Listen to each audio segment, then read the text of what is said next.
దాదాపు హీరోతో సరిసమానమైన పాత్రలు డామినేట్ చేసి సీన్లో డామినేట్ చేసే క్యారెక్టర్స్ మీవి. సీనియర్ హీరోల రాజకీయాలు ఏ విధంగా ఉండేవి అప్పట్లో? హీరోయిన్ ఓరియంటెడ్ ఫిల్మ్స్ తక్కువ ఆ రోజుల్లో.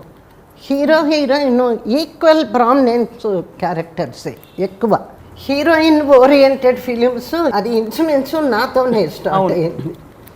ఆ గొడవలప్పుడు వాళ్ళని కాదని చెప్పేసి నేను కొత్త హీరోల్ని ఎంకరేజ్ చేయడం మొదలుపెట్టారు మీరే.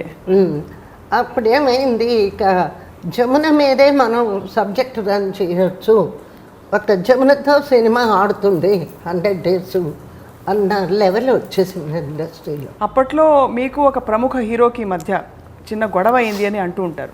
ఇద్దరు హీరోలతో గొడవ అయింది మీకు? సరే, వాళ్ళు ఎలిగేషన్స్ ఏదో లేట్గా వస్తుంది, పొగరబోతు, గర్వం, కాలు మీద కాలు వేసుకుంటుంది, సిగరెట్ పొగ ఉంటుంది అని ఇలాంటి ఎలిగేషన్స్ ఏవో పెట్టారు.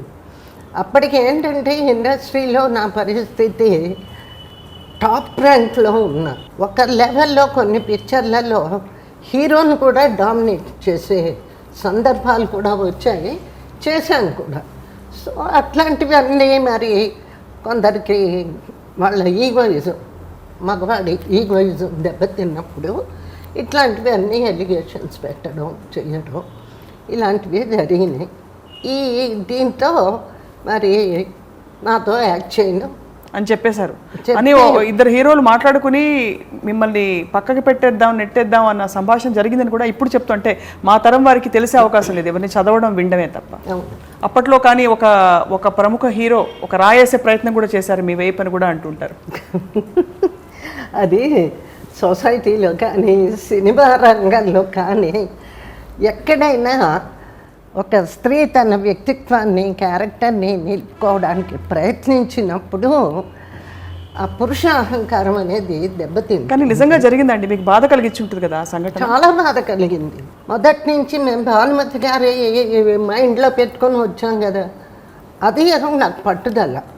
ఏంటి, ఏ సినిమాలో ఉంటే మాత్రం తన స్త్రీ వ్యక్తిత్వాన్ని ఎందుకు కోల్పోవాలి, తన ఆత్మాభిమానం ఎందుకు నిలబెట్టుకోకూడదు, దానికోసం పోరాటం.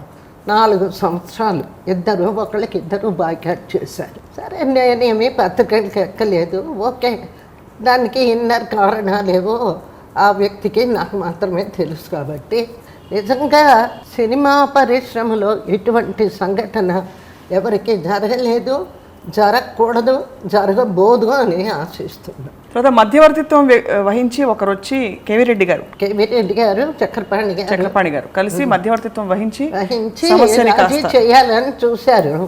కానీ అక్కడ కూడా రాజీలో కూడా కొంత ఇబ్బందికరంగా ఏదో తప్పు చేస్తే క్షమాపణ చెప్పాలి అన్నట్టుగా చెప్తే, క్షమాపణ చెప్పాల్సిన తప్పు నేను చేయలేదు, నేను నిజంగా ట్రబుల్సమ్ అయితే ప్రొడ్యూసర్ తీసి పారేస్తారు, మీకెందుకు బాగా. ఒక్కొక్క కంపెనీలో 14 పిక్చర్లు చేస్తే నేను ట్రబుల్సమ్ అయితే వాళ్ళే తీసి పారేస్తారు. భానుమతి గారిని తీసేలా మిస్సమ్మలో అంతే.